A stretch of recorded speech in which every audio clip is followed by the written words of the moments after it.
Winget is a tool that can benefit all Windows admins, so if you're not already familiar with it, check out this short video where I demonstrate how it can make your life easier. This Winget is the official Microsoft Windows Package Manager. They released it in 2021, and if you're not quite sure what a package manager is, you may have heard of them on Linux, Yum, DNF, apt, etc. They've been using them on Linux for decades, and Microsoft has finally seen the light. It should be included now on all newer versions of Windows. But if you find it's not, you can come to the GitHub page. You see the URL there at the top, and just download the latest MSIX bundle and install it. Okay, so here are some of the commands I want to demonstrate. First of all, I'm just going to show that it is a .exe. So when you type it, you can include the .exe if you want to, but of course you don't have to, and I never do. And then here are some of the useful commands with it. Upgrade, I think, is the most useful, but I'll show you that in just a minute here. This dash dash help, you can add that on to any command to give more information about it. So here we see some more information on the list command, and it says it displays the packages installed on the system. So let's just show you that here. All right, so you'll see a big list of packages. That's what I have installed on my system. And then you may notice, wait a minute, they're not sorted in alphabetically, which is a little bit annoying, but I'll show you how to use PowerShell in just a minute to get around that. Okay, so if I wanted to search for a particular package online, I can use the search command and just type a search string. So I'm going to type VLC.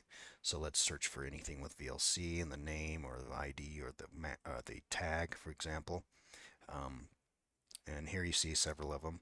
This is the one that is the correct one, but let's say I wasn't quite sure, so I wanted more information on it. I can use the show command. So here's show, and then you give it the globally unique ID of the package. So let's do show and scroll up a bit. Now here we see the version, the publisher, website, license, etc. So there I can read about it and see if that's actually the package that I'm looking for. And of course it is, but let me see what versions are available. So there online in the repositories, I've got these versions available. So if for whatever reason the current version that I've got installed, which is 20.21, if that was buggy or something and I wanted to back rev it to version 20 or version 19, for example, then I would first uninstall it. So let's do this uninstall command with the globally unique ID. That will remove it. Then once that's done, I can install the version that I want. So using dash dash version and giving it that version .19. So let's go ahead and install that. So if for whatever reason I needed an older version, I could do it like that. Okay, that's taken another second or two to finish. Okay. So now we come to what I believe is the most powerful command, which is the upgrade command. If I do that, that will check all the locally installed packages and against the online repositories to see what can be upgraded.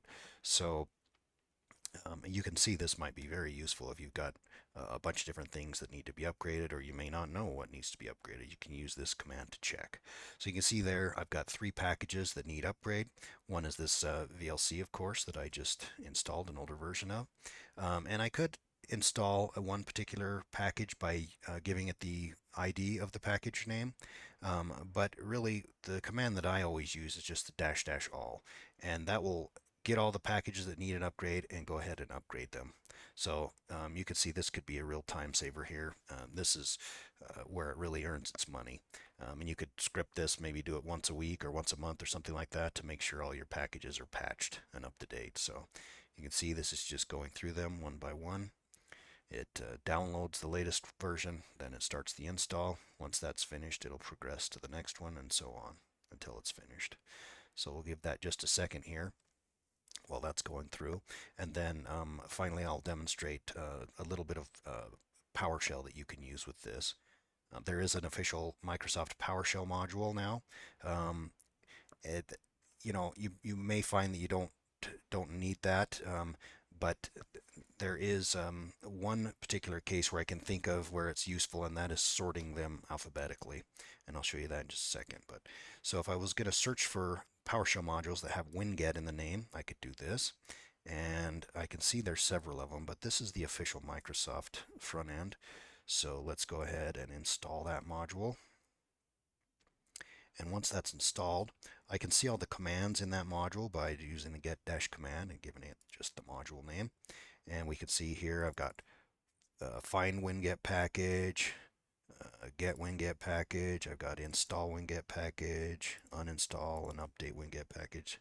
So you can see those correspond to some of these commands up here. Like I said, I could sort them by name.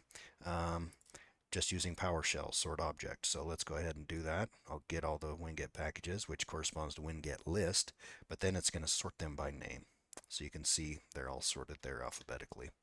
And then I can do other things like I would do with any PowerShell, which, like, for example, I'm looking for any name that matches PO. So these all have the string PO somewhere in the name. Um, you can see this Spotify, for example. Um, so in that way, you could interact with it in PowerShell scripts, but really that's kind of optional. You don't need it, but you may find you want it if you're doing some PowerShell scripting or if you want to sort them alphabetically when you're listing your packages. But really, where the command earns its money, like I said, here is the upgrade dash dash all. Um, that can be very handy to just run on your system every once in a while to make sure your all your packages are patched and up to date.